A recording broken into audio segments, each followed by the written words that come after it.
Hello, welcome to Tenorshare channel.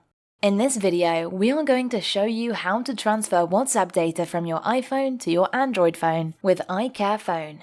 Here is how it works. To start, go to Transfer WhatsApp section. Connect your iPhone first, then your Android phone. Now you can start the transfer. Make sure you have logged into WhatsApp on the target phone.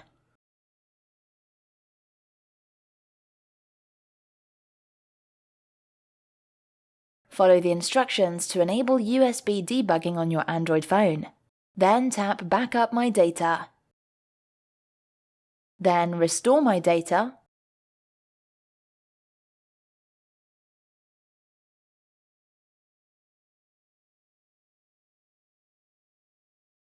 Well done! Now let's check out the Android phone.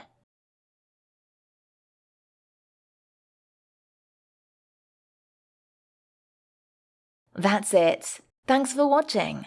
To download iCareFone, check out the link in the description below. For more tips, subscribe to the Tenorshare channel, go to tenorshare.com, or click another video to keep watching now.